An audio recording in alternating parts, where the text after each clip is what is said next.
ఉన్నదంతా మనసులోనే ఉంది పెద్దోడా. నీకు బుర్ర ఉంటే నా మాట నీకు ఎక్కాలా? ఉన్నంత ఎక్కడుంది? అందుకే బైబిల్ గ్రంథం అన్నిసార్లు మనస్సు మనస్సు మనస్సు మనస్సు.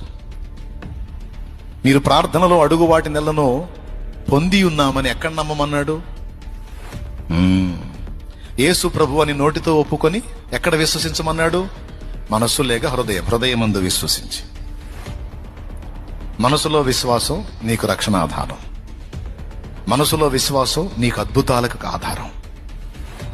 మనసులో మార్పు నిత్య జీవానికి ఆధారం.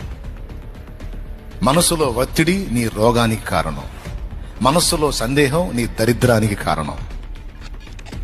అని మనసులో ఆయన యందు విశ్వాసం ఉంచి మనసులో ఎప్పుడూ కూడా పాజిటివ్ వేవ్స్ రానివ్వాలి.